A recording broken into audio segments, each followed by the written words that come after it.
mana hari ke-17 ini merupakan momentum umat Islam untuk memperingati nuzulul Quran. Oleh karena itu, kesempatan ini marilah kita gunakan dengan sebaik-baiknya untuk memperbanyak membaca Al-Quran, untuk memperbanyak meningkatkan bacaan Al-Quran, baik dari segi kualitas maupun kuantitasnya. Dari segi kualitas, bisa saja yang mungkin selama ini bacaan kita kurang bagus atau belum bagus, dari segi makhrajnya, tajwidnya ya kita tingkatkan menjadi lebih bagus. Dari segi kuantitas juga demikian. Kalau sebelum Ramadan mungkin kita jarang-jarang membaca Al-Quran, maka di bulan Ramadan ini kita perbanyak membaca Al-Quran. Kapanpun, dimanapun. Mungkin kalau yang sudah bagus bacaannya bisa kita tingkatkan dengan tidak cukup membaca Al-Quran, tetapi kita tingkatkan dengan memahami isi kandungan Al-Quran. Karena sebagaimana kita tahu, di bulan Ramadan ini adalah diturunkannya wahyu Al-Quran pertama kali kepada baginda Rasulullah Sallallahu Alaihi Wasallam, sebagaimana firman Allah di dalam surat Al-Baqarah ayat 185, A'udzubillahi minasyaitonirrajim. Syahrul Ramadan alladzi unzila fihi al-Qur'an hudan lin-nasi wa bayyinatin minal huda wal furqan. Keutamaan atau fadilah membaca Al-Quran kita semua sudah tahu. Banyak rahmat yang diturunkan oleh Allah kepada pembaca juga pendengar bacaan Al-Quran. Di dalam surat Al-Isra ayat 82 Allah berfirman, wa nunazzilu minal Qur'ani ma huwa syifaa'u wa rahmatul lil mu'minin. Jadi kerahmatan akan diturunkan kepada Allah Subhanahu wa taala bagi kita yang baca Al-Qur'an. Bahkan bukan hanya kerahmatan tetapi juga mengandung syifa atau penawar atau obat hati. Maka kalau di bahasa Jawa itu sampai dibuat lagu Kombo hati iku limo ing wernane, maca Quran angen-angen sak maknane. Nah, itu berdasarkan ayat tadi.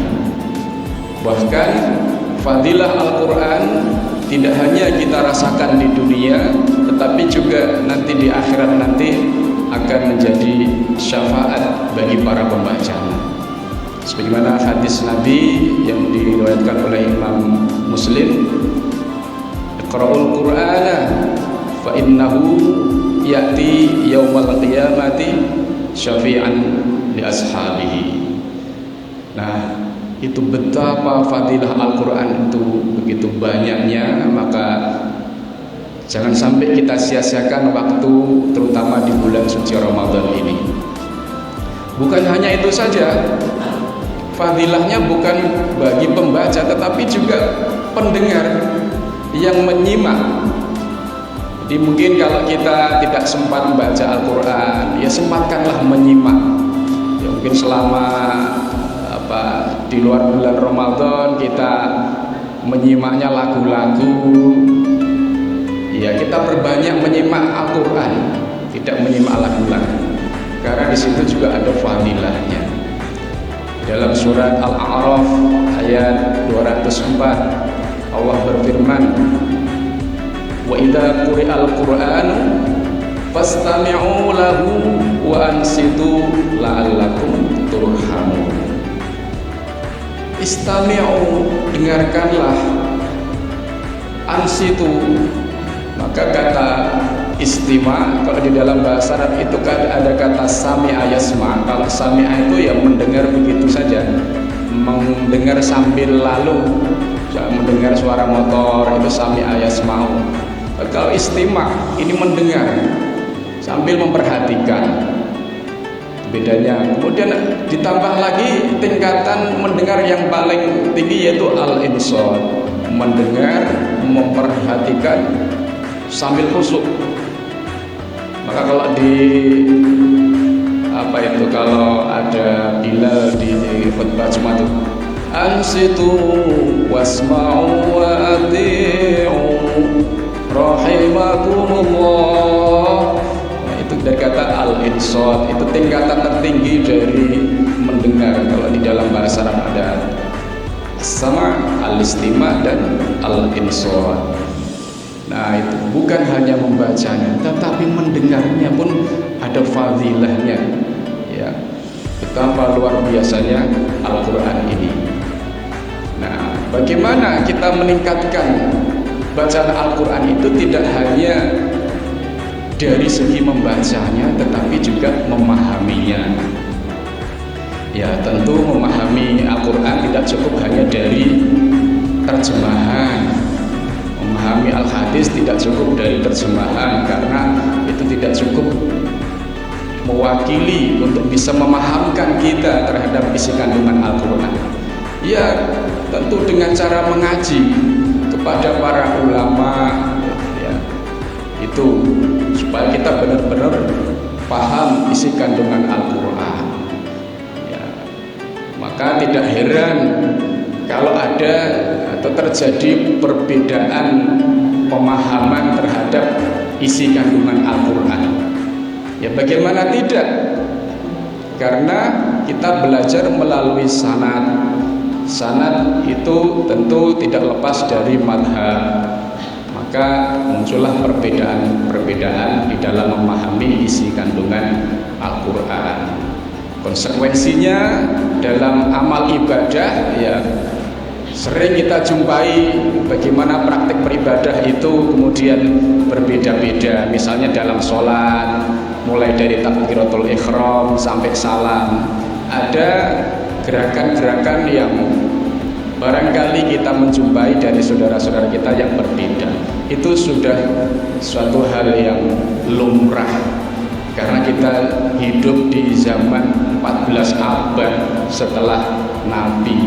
Nah, kalau kita hidup di zaman Nabi, langsung saja kita bertanya mana yang benar, mana yang salah, mana yang boleh, mana yang tidak. Nah, kita kan tidak hidup di zaman Nabi, ya tahunya kita belajar dari para ulama, dari para kiai sesuai dengan sanadnya itu.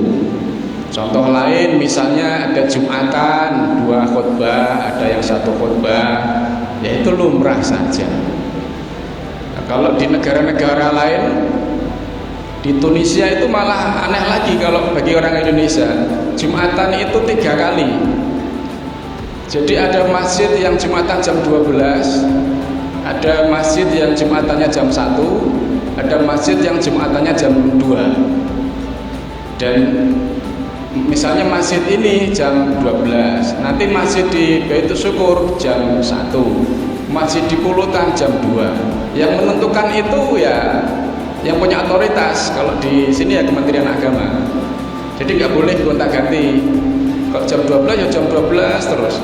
Nah, maka itu enak jamaahnya. Misalnya jam 12, jam 1 masih sibuk, golek masjid sing jam 2 Jumatan gitu. Saya mengalami tiga-tiganya itu. Jam 12 ya pernah, jam 1 yang pernah, jam 2 yang pernah. Nah, anehnya jam 2 itu pas khatibnya itu lama gitu. Selesai Jumatan gak lama kemudian adzan asar. Nah, itu.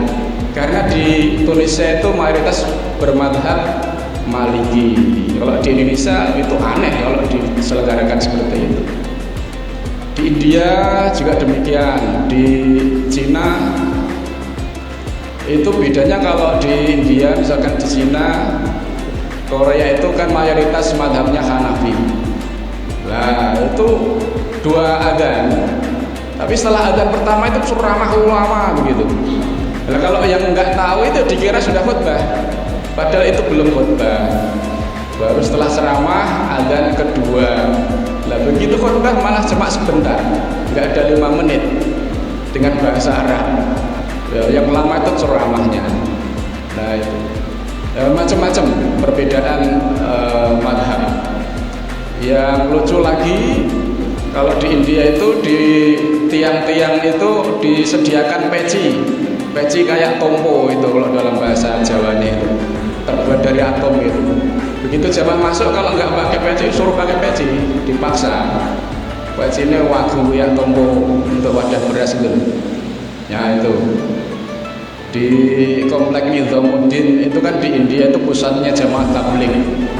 Ya, saya pernah ke sana itu ya memang luar biasa jamaahnya dari berbagai negara itu kumpul di sana.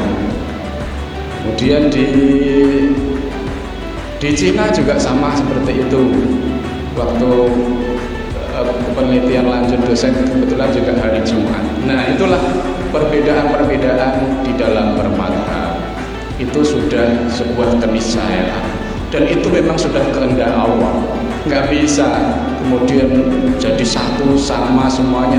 Lah memang itu kan sudah konsekuensinya. Gusti Allah sudah tidak mengutus Rasul lagi. Itu sudah konsekuensinya. Nah, coba kalau Gusti Allah itu mengutus Rasul lagi, kan nggak akan ada seperti itu. Misalnya terjadi perbedaan, langsung saja nelpon Kanjeng Nabi, ini gimana nak Kanjeng Nabi?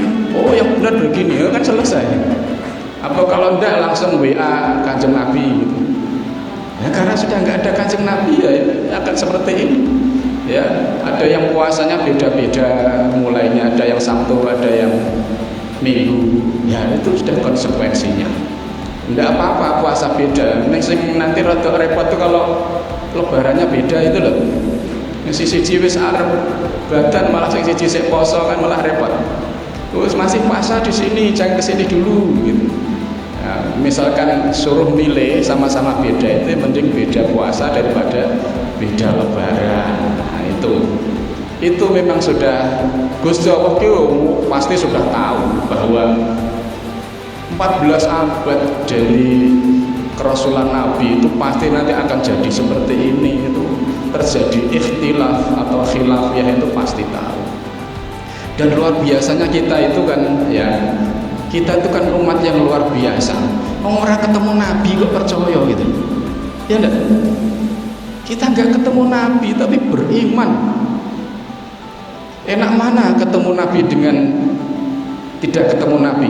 Mungkin jawabannya enak ketemu Nabi. Oh belum tentu.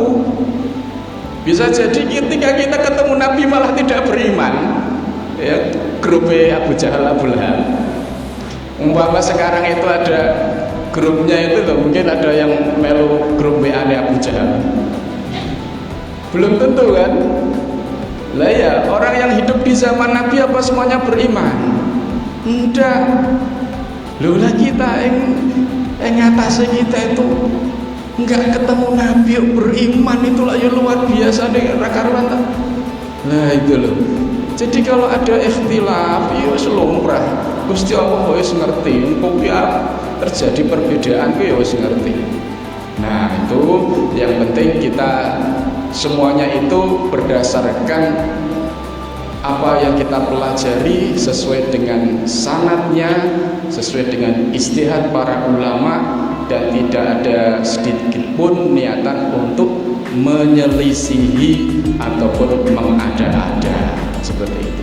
Oleh karena itu, apakah ibadah kita sah atau diterima? Tentu kita selalu berdoa supaya diterima. Ibadah jangankan diterima, sah atau tidak itu ya kita juga menurut siapa ya. Oh ini tidak sah, menurut siapa dulu? Sah itu kan sesuai syarat dan rukunnya. Begitu sesuai syarat dan rukunnya ya sah.